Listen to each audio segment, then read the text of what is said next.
পথ যাত্রী, এই যে রাত্রি এখানে তোমরা। নমস্কার, অক্ষয় পর্তুল অকপট নিউজে আমি চৈতালি। আজকে আমাদের যে বিষয় নিয়ে সামনে আসা সেটি হলো বিখ্যাত সঙ্গীত শিল্পী বলুন, সঙ্গীত শিল্পী সুরকার সলিল চৌধুরী মহাশয়ের জন্ম শতবর্ষ পর্ব চলছে। সারা রাজ্যব্যাপী বিভিন্ন জায়গায় বিভিন্ন প্রান্তে সলিল চৌধুরী জন্ম শতবর্ষী অনুষ্ঠান চলছে, সলিল সমারোহ চলছে। সাগর সলিল চৌধুরী ভারতীয় সংস্কৃতিতে রবীন্দ্রনাথ ঠাকুরের পরে যদি কেউ থেকে থাকেন তিনি হলেন সলিল চৌধুরী। তার জন্মশতবর্ষে অধ্যাপক সঞ্জয় মুখোপাধ্যায়ের কণ্ঠে তার যে পর্যালোচনা, তার যে বিশ্লেষণ, আপনারা একটু সময় নিয়ে মন দিয়ে শুনুন। ये आज़ादी झूठा है তার সদস্য এবং তার কর্মী সলিল চৌধুরী তা মনে করেন এবং তিনি সেই স্বাধীনতাকে কী শ্রদ্ধার্ঘ্য জানালেন। কোনো এক গায়ের বধূর কথা তোমায় শোনাই শোনো, রূপকথা নয় শোনায়।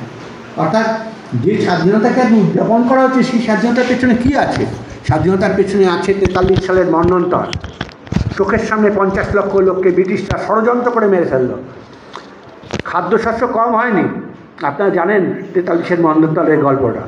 খাদ্যশস্য প্রচুর হয়েছিল, প্রত্যেকটা গোডাউনে জমা ছিল, কিন্তু অক্ষশক্তির এই মিত্রশক্তির পরিকল্পনা ছিল ইটালি অভিযান করবে। তার ফলে ব্রিটিশরা প্রথম তাদের সৈন্যদের জন্য খাদ্য জমা করা শুরু করে। পূর্ববঙ্গ থেকে প্রথম নৌকাগুলো তুলে নেওয়া হয়।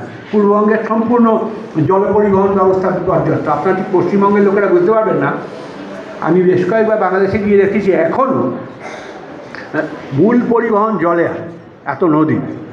তো এই যে জল থেকে তুলে নিল, খাদ্যশস্যের চলে গেল। এটা এখানেও করেছিল। এই আমাদের কলকাতা ডকে গোডাউনের পর গোডাউনের চাল জমা, কিন্তু কেউ পাচ্ছে না, লোকে না পেয়ে মরে গেল। কিছুদিন বাদে মিত্রশক্তির সেই প্ল্যান পরিত্যক্ত হলো, কিন্তু তখন আমাদের 50 লক্ষ লোক মারা গেছে। এই খাদ্যশস্যের অভাবে দুর্ভিক্ষ হয়নি, খাদ্যশস্যের প্রচুর যথেষ্ট পরিমাণ গুদামজাত পরিমাণ থাকা সত্ত্বেও আমাদের মৃত্যু হলো। এবং সলিল চৌধুরী সেটা ভুললেন না। সলিল চৌধুরী একটা গান গাইলেন এবং সেই গানের সঙ্গীতের যদি আজকে আপনি ইউটিউবেই শোনেন তাহলে দেখবেন যে তার মধ্যে এত রকম জায়গা মিলেছে যে আপনি অবাক হয়ে যাবেন যে এই রকম গদ্যগন্ধি একটা গান, তার জনপ্রিয়তার কোনো চিহ্ন মাত্র থাকা উচিত না, সেটা এইরকম চিহ্ন হলো। অনেকে বলে হেমন্ত মুখোপাধ্যায় গেয়েছেন বলে, হতে পারে একটা অংশ, কিন্তু হেমন্ত মুখোপাধ্যায় গানটা লিখেও নেই, হেমন্ত মুখোপাধ্যায় গানটা সুরও দেননি। এবং হেমন্ত মুখোপাধ্যায় যে সবসময় সলিলের সঙ্গে একমত হতেন তাও না। সলিল চৌধুরীর মতে হেমন্তদা জানো তো, হেমন্তদার গলায় তো সরস্বতী। হেমন্তদার আপত্তি করলেও হেমন্তকে বলতে হয় যে আপনি গাইলে আর কোনো চিন্তা নেই, আমাদের চলে যাবে, একটা টিকে হয়ে যাবে হেমন্তদা, আপনি কেন এরকম করছেন? হেমন্তবাবুর সবচেয়ে বড় আপত্তি ছিল যেটা সলিল চৌধুরীর সবচেয়ে জনপ্রিয় গান, আপনি গানটা গেয়ে দেখবেন যে গানটা গাওয়া সম্ভব না মানুষের, সেটা হলো রানার, সুকান্ত ভট্টাচার্যের। এই যে রানার গানটা কঠিন কেন বলুন তো? রানার গানে দুটো এক্সপেরিমেন্ট সলিল চৌধুরী করেছেন, যেটা অসম্ভব, যেটা রবীন্দ্রনাথও করেননি। এবং এই যে এখন যারা সুরকার তাদের কারোর সঙ্গে তুলনা হবে না, তার কারণ তারা ভালো সুরকার, কিন্তু তাদের সুরের দার্শনিকতা নেই। সলিল চৌধুরীর দার্শনিকতা আছে, তিনি একটা দর্শনের ভিত্তিতেই সুরগুলো করেছেন। এই যে রানার গানে হেমন্ত মুখোপাধ্যায় আপত্তি করেছিলেন, গানটা যখন তাকে সলিলদা ব্যাখ্যা করে তখন বলেছে সলিল তুমি এই গান আমাকে দেবে না, এ হবে না, এটা কী করে হয়? তো কেন হবে না? হেমন্ত বলছেন যে সলিল তুমি এটাকে ভেবে দেখো, 6 বার রুট কর্ডে ফিরে যাচ্ছে গানটা, একটা গান 6 বার রুট কর্ডে ফিরে যাচ্ছে কিন্তু যাচ্ছে না, এই আমি কী করে দাঁড় করাবো? এই গান দাঁড় করা যায় না। সলিলদা বলছে আমি হেমন্তার সঙ্গে তো তর্ক করে লাভ নেই। হেমন্তকে বললাম যে হেমন্তদা আপনি যদি দাঁড় করাতে না পারেন কেউ পারবে না, আর আমি যখন দাঁড় করিয়েছি আপনি তো একবার গাইতে হয়ে যাবে হেমন্তদা, কোনো টেকিং লাগবে না, আপনি গানটা করুন না, আমার সঙ্গে একবার গানটা গান, আমি তো বিন করে গাইছি, আপনি ভালো গলায় গান, আমি দেখছি। বলে বিশ্বাস করো দুটো টেক, হেমন্ত মুখোপাধ্যায় ছাড়া এই গানটা সম্ভব না। দুটো টেকে হেমন্ত দা গানটা দাঁড় করে দিলেন। তারপর হচ্ছে ইতিহাস। আমাদের যদি কোনো গায়ক, এমনকি অরিজিৎ সিং ঠিকরা যদি এই দুঃস্বপ্নেই ভাবেন যে রানারের কাছাকাছি বিক্রি করতে পারবো গানটা, তাহলেই তাদের ওই স্বপ্ন দেখার জন্যই অভিনন্দন দিতে হবে। এনে মেলা ঠেলা উত্তরিয়ে পড়িয়ে দিন, ওর হাফও কোনো দিন বিক্রি হবে না। রানার গানটা কিন্তু কোনো প্রেমের গান না, কোনো নাচের ছন্দে না, বরং দেখবেন গানটা কোথায় যে তার বৈশিষ্ট্য, দ্বিতীয় বৈশিষ্ট্যটা যে সলিল চৌধুরী এতাবৎকাল চলা ভারতীয় সঙ্গীতে যে ঐতিহ্য, মেজর কর্ড এবং মাইনর কর্ডের মধ্যে কি পাতলা, এটা হেমন্ত মুখোপাধ্যায় গায়ে পারে যে এই পাতলা জায়গাটা এবং এক একটা জায়গা কীভাবে ইলংগেট করেছেন। এই যে একটা লোক পিঠেতে টাকার বোঝা, তবু এই টাকাকে যাবে না ছোঁয়া, এর থেকে তো বেশি করে আর সর্বহারাকে বোঝানো যায় না যে তার মাথায় পিঠেতে টাকার বোঝা, তবু এই টাকাকে যাবে না ছোঁয়া। এই লাইনটাকে গুরুত্ব দিতে হবে, কারণ এই লাইনটা না থাকলে লোকে বুঝতে পারবে না, ভাববে চিঠির জন্য লিখছেন। সুকান্ত ভট্টাচার্য এরকম করার কথা ভেবে লেখেননি, যা লিখেছিলেন তা তিনি এও জানতেন না যে তার ভ্রাতুষ্পুত্র মুখ্যমন্ত্রী হবে, কিন্তু তিনি এটা জানতেন যে তাকে এমন একটা গান লিখতে হবে যেখানে ডাকহরকার রানার একটা উপলক্ষ, রানা একটা পেশার কথা, তো সেই পেশাটা আসলে পুঁজিবাদের মূল জায়গাটাকে হিট করছে। এই যে লোকটা দৌড়চ্ছে, দেখবেন যে সুরের তারতম্য হচ্ছে, কেন একটা জায়গায় সে ক্লান্তিতে ভেঙে পড়ছে, রানার চলেছে এই দুই ভোর হয় তবু আরও হয় রানার দুর্বার দুর্জয়। এক একটা সময় গানটা খুব তাড়াতাড়ি হচ্ছে, এক একটা সময় গানটা মন্থর হচ্ছে, এবং এই যে মেজর কর্ড এবং মাইনর কর্ডের যে পাত দেওয়ালটা, সেটা সলিল চৌধুরী তুলে দিয়েছেন। আজকে আমরা গানটা শুনতে এত অভ্যস্ত হয়ে গেছি, গানটার ভেতরকার বিপ্লব বুঝতেই পারি। এটা পার্টি বলে দেয় না, এটা পার্টির পক্ষে বলা সম্ভব হলো, এটা মার্ক্সবাদ বলেছে। দ্বন্দ্বের মহিমা, কনফ্লিক্ট, দুটো কনফ্লিক্টকে জোর। কিন্তু সলিল চৌধুরীর কৃতিত্ব হচ্ছে আজকে এখন শতবর্ষে তাকে দেখছি যে তিনি স্বাধীনতা পরবর্তী একমাত্র সুরকার যিনি মার্ক্সবাদকে রক্তে ধারণ করেছিলেন। এটা শুধু গণসঙ্গীতের ইতিহাস লেখা না, এমন না যে সিমরলি স্টেশন অবরোধ হলো, ফুলি ঝুড়ি চাললো সরকার মারা। এই যে ধরুন, এই যে অবাক পৃথিবী অবাক করলে তুমি জন্মেই দেখি ক্ষুব্ধ সদয় করি, এখানে এদেশে জন্মে পদাঘাতি শুধু পেলাম, অবাক পৃথিবী সেলাম তোমার সেলাম। এই যে জায়গাটা, এই জায়গায় দেখবেন আইপিটি এর যে গানটা, যা সলিল চৌধুরীর গাওয়াতে, সেই গানটায় এই দেশের জন্মে পদাঘাতি শুধু পেলামের উপর জোরটা নেই। এদেশের জন্মে পদাঘাতি শুধু পেলাম গানটা যখন ইউটিউবে হেমন্ত মুখোপাধ্যায় গলায় শুনলেন তখন পাবেন। আর সলিল চৌধুরী যে সুরটা দিতেন, এটা বাণিজ্যের প্রয়োজনে তৈরি করা হয়েছে, এই চেন্দি একটু করেছেন, কারণ এই দেশের জন্য পদাঘাতের ফিরি পেলাম বলতে আমাদের শুনতে আমাদের যত ভালো লাগে, আমরা রোজ যারা পদাঘাত পাই তাদের, কিন্তু বিদ্রোহ চারিদিকে বিদ্রোহ আজ, এরপরেই দেখবেন হঠাৎ করে পাল্টে যায়, হঠাৎ করে। এগুলো একটু নোটিশ, আপনারা গানগুলো শুনবেন, আজকেই গানগুলো মনে হয় ওই তো সলিলদাকে করেছেন, তখন এরকম গান ছিল ভারতবর্ষে, এখানে ছিল। এবার এমনকি পার্টির মধ্যেই যে আপত্তি ছিল, বললাম হেমন্ত বিশ্বাসের আপত্তি ছিল যে সলিলদা করতেছে এইটা ঠিক না। যেমন হেমন্ত বিশ্বাসের সুস্পষ্ট আপত্তি ছিল এই যে ওমর ময়না বউ, কার বিহানে তুমি একেরা, এটা একটা জ্যাজের মিউজিক বাউলে পেশ করা, একেবারে পরস্পর বিরোধী দুটো ধারণা। এটা সলিল চৌধুরীর সেই অসম সাহস আছে যে তিনি যে দর্শনের দ্বারা উদ্দীপ্ত, তিনি মনে করেন না বিপরীতের সংঘর্ষ করা সম্ভব। এই যে বিপরীতের সংঘর্ষ, এই যে কনফ্লিক্ট, এই জিনিস তার চিরদিন ছিল। এবং আপনারা আজ যারা গণসংগ্রাম করছেন তার প্রতি তার কীরকম মমতা ছিল বলছি, একটা ব্যক্তিগত কথা। আবার উনি বলছেন যে জানো উনি তো ঋত্বিক ঘটকে ভবা বলতেন, ভবা ডাকুন, ঋত্বিকটা যমজ ভাই বোন, ভবা আর ভবি দুজনের 25 মিনিটের তফাতে জন্মগ্রহণ করেন। তো ভবা হচ্ছেন ঋত্বিক কুমার ঘটক, আর ভবি হচ্ছেন, তিনিও বিখ্যাত, তার নাম প্রতীতি দেবী। তিনি এই যে বাংলাদেশে যিনি প্রথম বাংলাকে রাষ্ট্রভাষার কথা বলেছিলেন 1952 সালে, যার পরিণামে ইয়াহিয়া খান, সেনারা, তাকে স্বাধীনতার কয়েকদিন আগে গুলি করে ধীরেন দত্ত।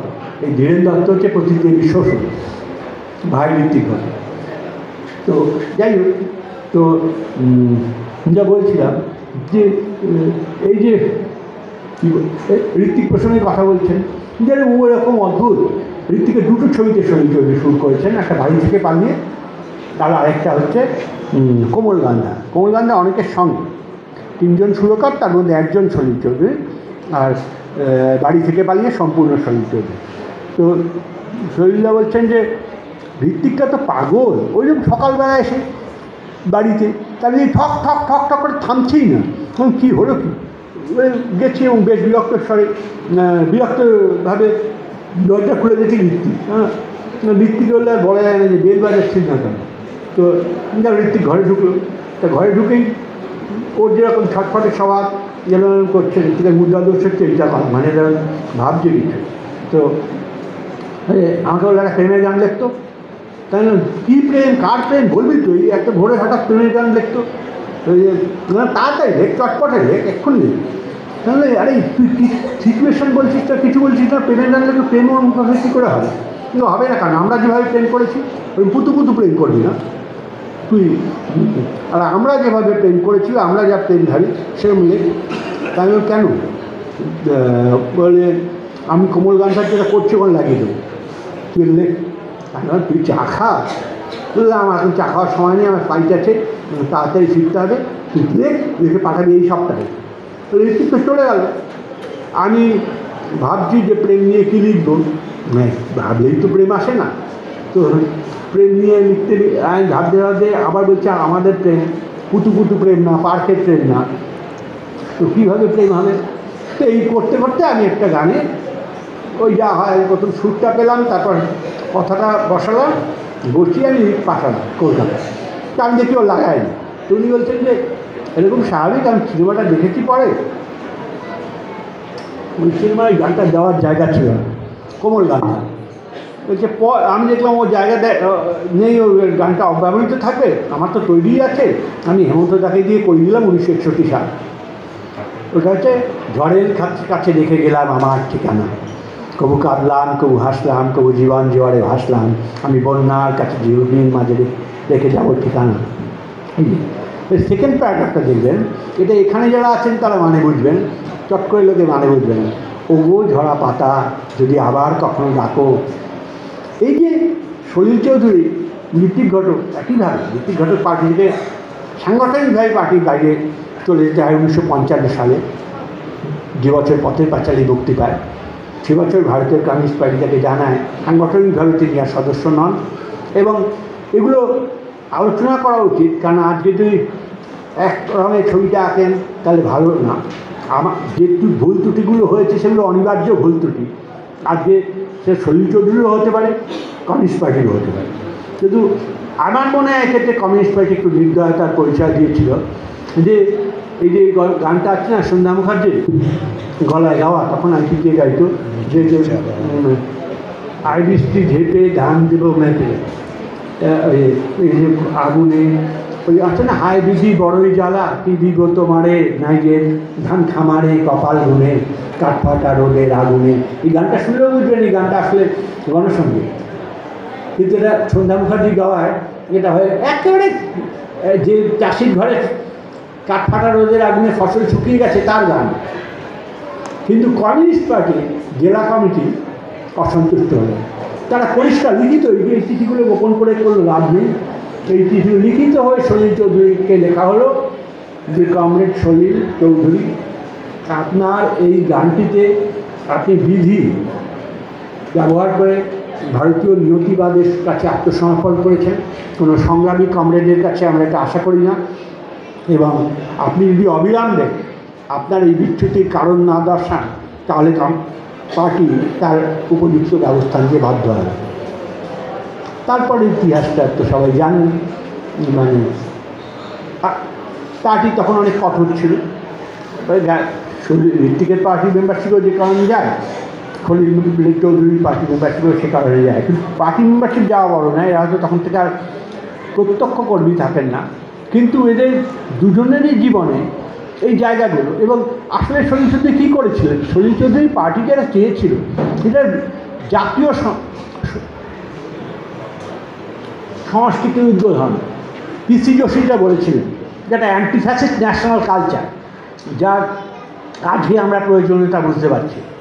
সলিল চৌধুরী যখন 1952 সালে শ্যামল বরণীয় গো কন্যা লেখেন, গানটা যদি শোনেন তাহলে বুঝবেন এটা এই ধরনের গান পল এলুয়ার, টুয়েলসা, ফরাসি যখন ফ্রান্স অধিকৃত ফ্রান্স তখন লিখতেন। এই যে বেলার, যেখানে একটি শ্যামল বরণী মেয়ে তার চোখের দিকে তাকিয়ে যে কথাগুলো বলা হচ্ছে সেই কথাগুলো আপনি খেয়াল করুন, ওটা কোনো প্রেমের গান না, ওটা দেশকে প্রণয়নী ভাবা, পুরোপুরি দেশের প্রতি তৈরি একটা ন্যাশনাল ব্যালার। কমিউনিস্ট পার্টি প্রথম সাধারণ নির্বাচনে যাচ্ছে, যে নির্বাচনে বর্ণনগর কেন্দ্র থেকে জ্যোতি বসু জিতেছেন। এই যে শ্যামল বরণীয় কন্যা বা আরও সলিলদা বলতেন যে, এবং সেটা সত্যিও, যে দেখো একটা গান জনপ্রিয় হলে তুমি কী করে বুঝতে পারো ইন্ডেক্সটা কী জনপ্রিয় হয়েছে। তো ইন্ডেক্স